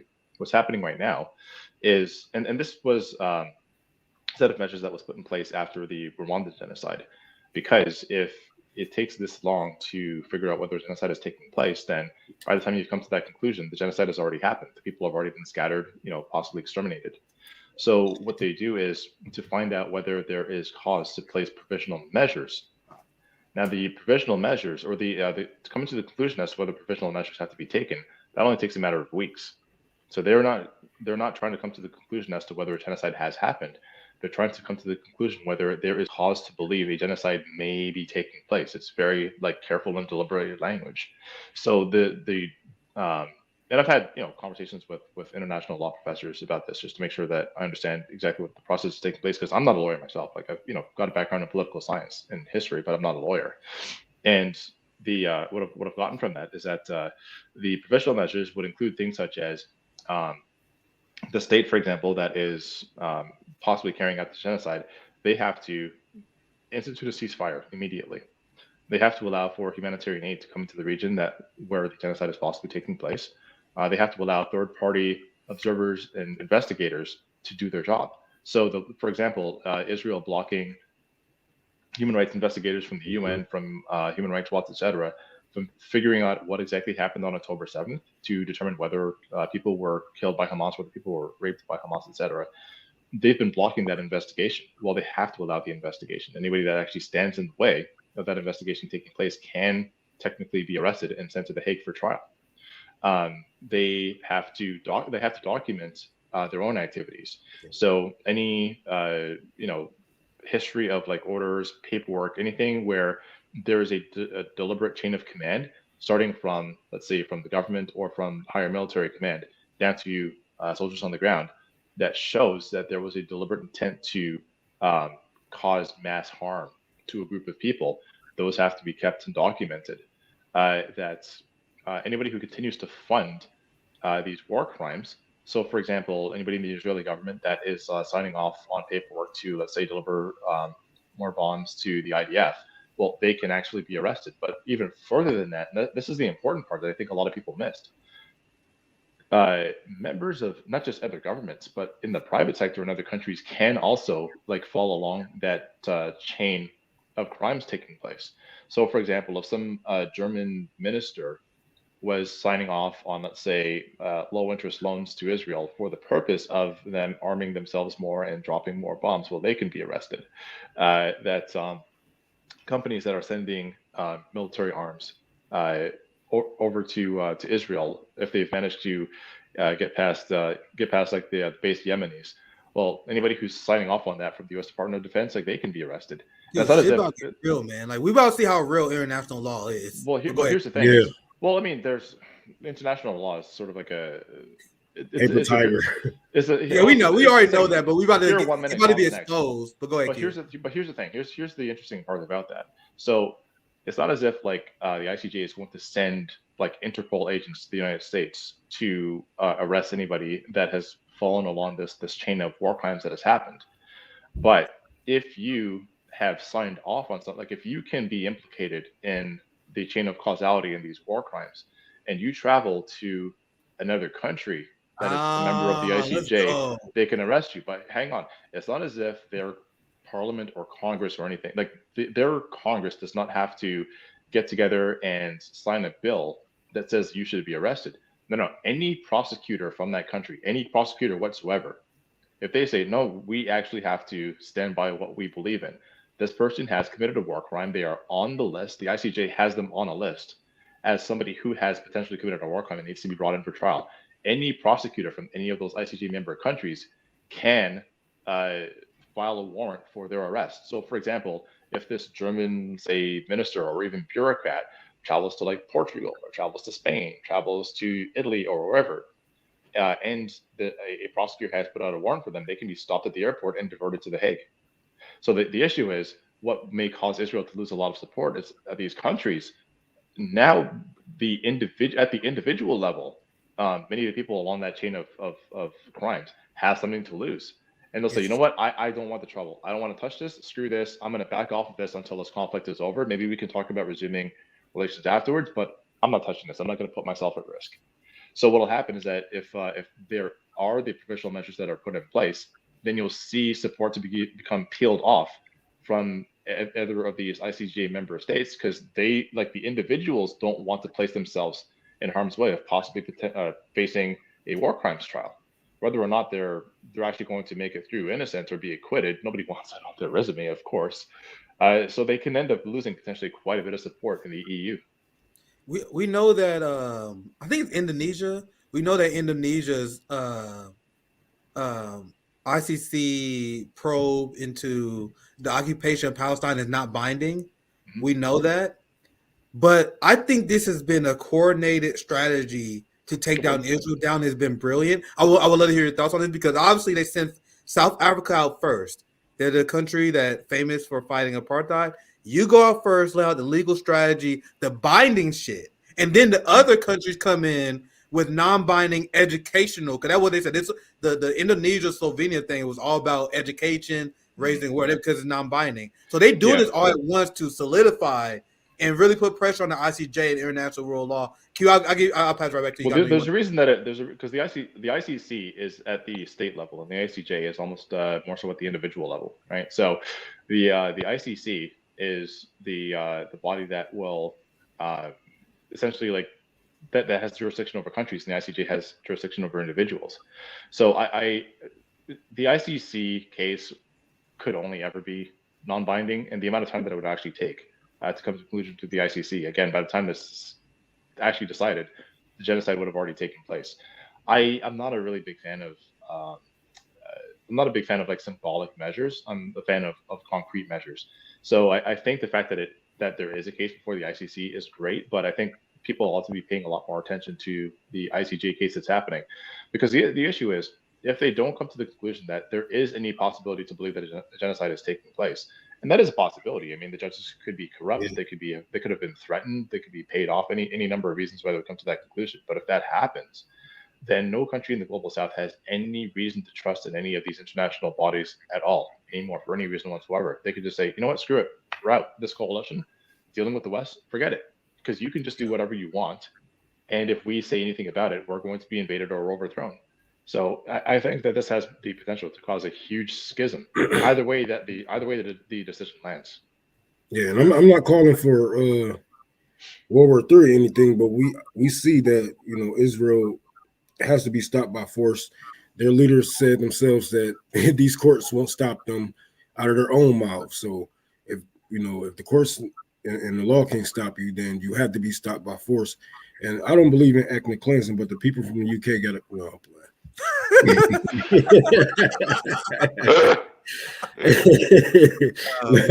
No.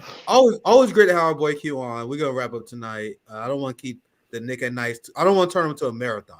You know what I mean? So I'm gonna reach out to you a lot. If you don't know, this is season 2 of Nick at Night. I had Nick at Night that started last year, but I was very irregular on it because a lot of personal reasons as well.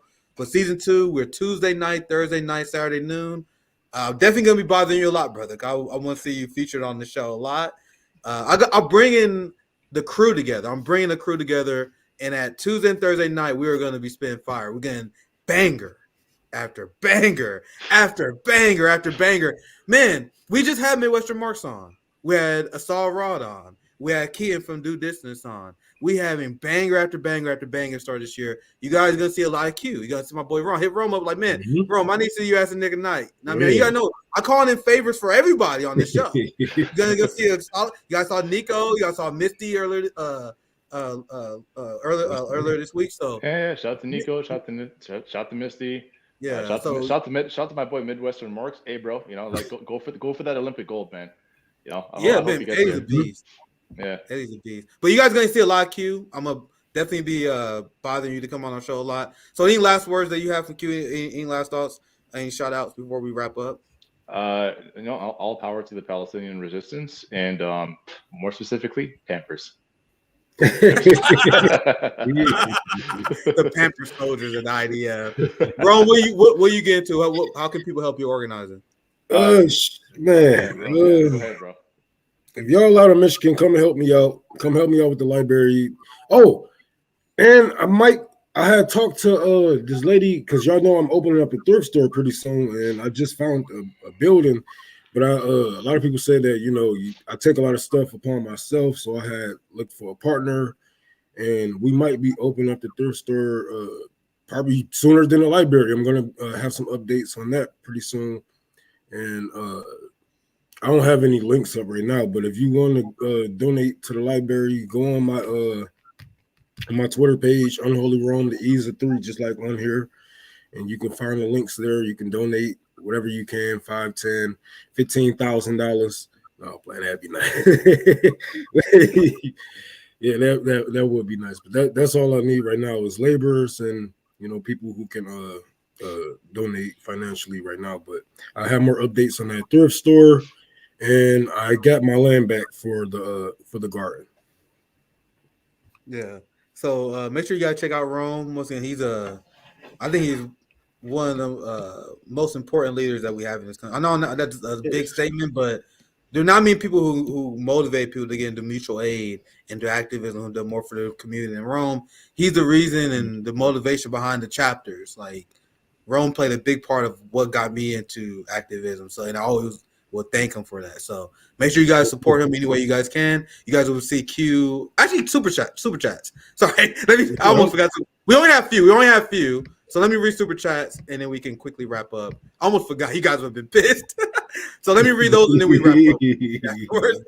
Man, I don't mean to. I feel bad, man. Whenever I do, people get pissed, and I get it. Thank you for the $10. Quintessential. If Cornel listened to you, which he did not, How should he strategize? I don't know. For one, he'd probably be on the fucking ballot in Michigan. You know, there's a poll. I never had time to cover this. There's a poll where Jill Stein is like 7%, simply because all the Muslim people that are supporting the Green Party. So I don't know. Maybe he should just not fucking wave the white flag and remove himself from the ballot because he didn't want to cause trouble within the establishment. So maybe that should be one way he could strategize if he actually listened to us.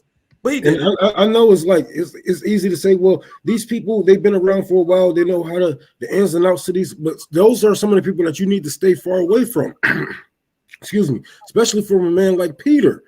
Like how many campaigns is in his, in his trail of blood?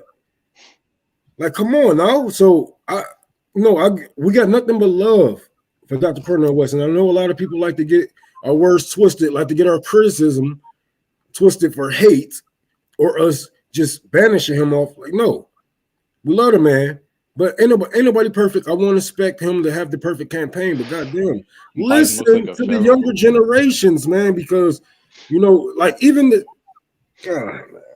I told you guys many times. I like Dr. Cornel West, man. Like he shared my article. He followed me and praised my article, the first Substack article I wrote. I like Cornel West. I was friends with Cornel West, but I have a platform. You know what I mean? When you have a platform, you have a responsibility. I can't allow my feelings towards Cornel West to change what's going on. And he's fucked up. There's a reality of the situation. And Q, I think you want to chime in. It sounds like you just I'll pass it to you. The reality of the situation is Peter Dow joined his campaign, and by the time Peter Dow left, he was off to all the ballots. He had no chance of being on the ballot. That is a successful infiltration if we ever seen one. Dr. Cornel West on the ballots before. Peter Dow joins after he leaves off the ballots. And then he leave the fucking part. Then he leave Dr. Cornel West and say, oh, well, and now I can speak on this. You just reminded me because the dude that I was working with who shot my movie, Kevin, he, Dr. Peter Dow, he said he left because of family reasons and shit like that. That same week that he had left, we have messages of Peter talking to Kevin about a movie that they was working on, and Kevin backed out because he found out Peter was a part of it. So that same week that he said I'm leaving because of family issues, he was working on the movie with the same people who made my movie. And that's a fact. I got text messages and I got receipts. If he want to come at me, I got the receipts. It's fucking absurd. But anyway, we can move on to the rest of the super chats. Only a few more. Q, anything else you want to add to that? It just oh no, listen, man. I have nothing but respect for Dr. West, but my God, dude. The thing is, like, I've been following his career since I was like 10, 12 years old, and when I saw him getting just mowed down, I was by John Henrik Clark. And when I saw him get mowed down by Sister Soldier, I said, man, this dude has a whole lot to learn. I understand where he's coming from, but a lot of the times I think that he tries very hard to sort of like walk the tightrope between like black nationalism and broader like socialist populism.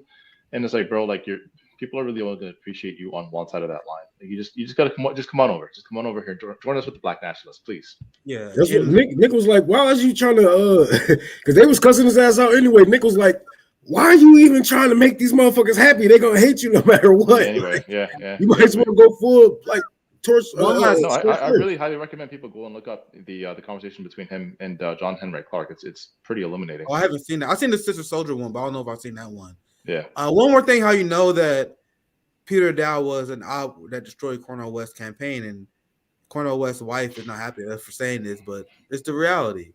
You have Peter Dow that left Marianne Williamson's campaign, and when he left Marianne Williamson's campaign, he said he's leaving because he's going through mental health problems. This is what he said. He said, I got to worry about my mental health. I got to take a break.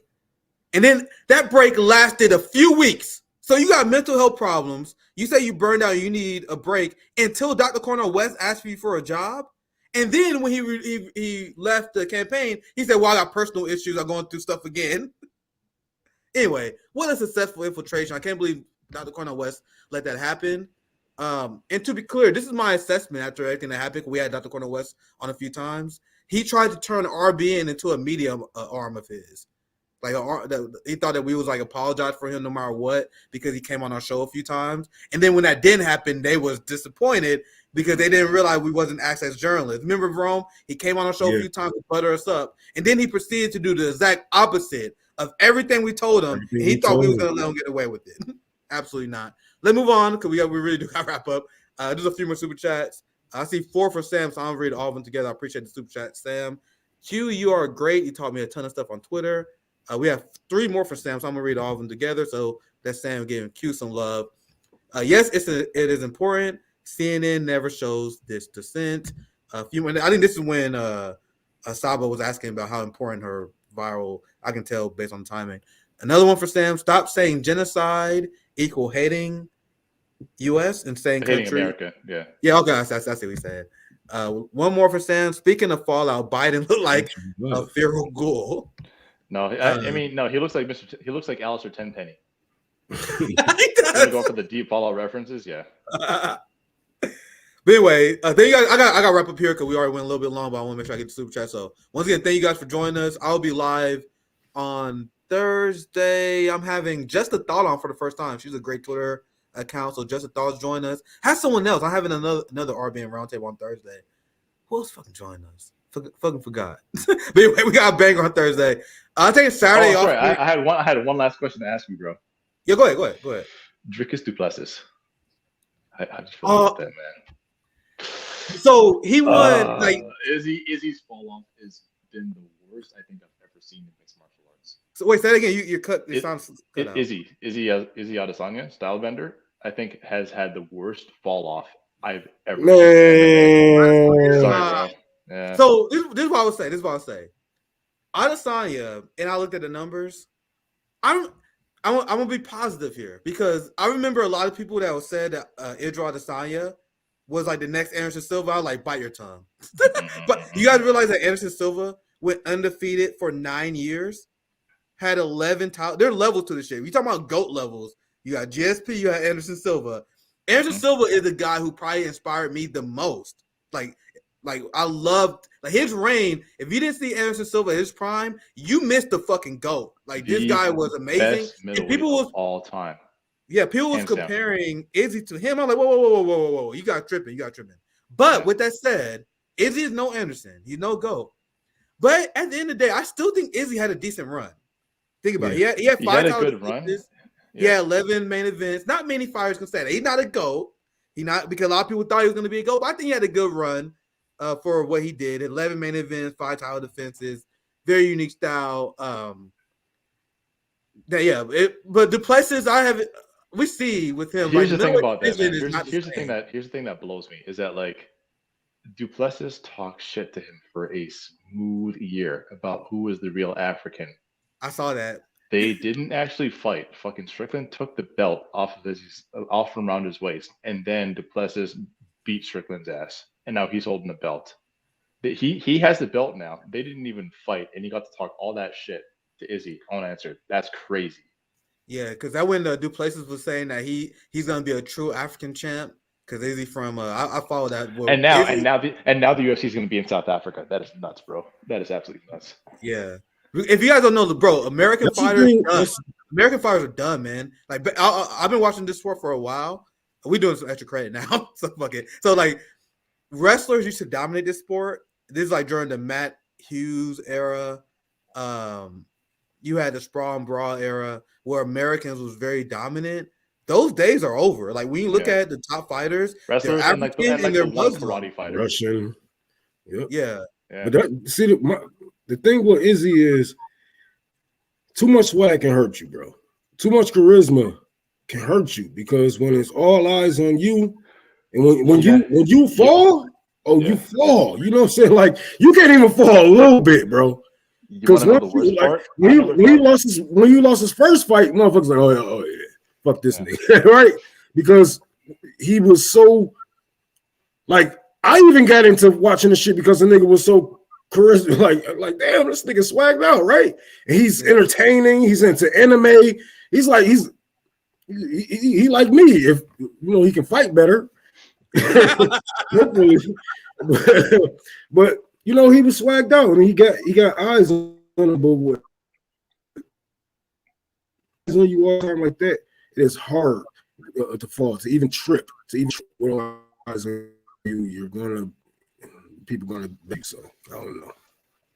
Yeah, I think Izzy was good. A lot of people don't remember he had over 100 kick fights before coming to the UFC. Mm-hmm. So the fact that he even had another title run was kind of impressive to me because I knew who Izzy was in Glory, and then he was the big hype guy because I follow kickboxing and Muay Thai more than I kind of follow UFC nowadays. But anyway, you know who I'm actually upset the UFC never got Michael Venom Page fighting for them. The UFC, dude, I can do a lyric whole live stream. I think in a lot of ways, Michael Page is who Izzy thinks he is. Yeah, the UFC, they never got Fedor in his prime. Like we never. The UFC, like people understand, like Dana White, like really screwed up the sport in a lot of ways. Like people get a lot of credit, but he's done it the growth of the sport. He destroyed the enthusiasm in like Southeast Asia MMA with how he handled the Pride situation. Obviously, there was a lot of corruption in Pride as well. Now you're seeing like a resurgence with one FC, but him not signing Fedor, him ripping off fighters, and the heavyweight division is a joke. You guys know why the heavyweight division is a joke now. Because Dana White is a capitalist who didn't pay his fighters, and that has a long-term effect on the sport. If you have problems with paying your fighters, why would the D1 athlete who could possibly go to the NFL, NBA, go to the UFC, knowing that the UFC is still in the labor value of the fighters? So I would have to like really flesh this argument out because I talk about this with my MMA friends a lot.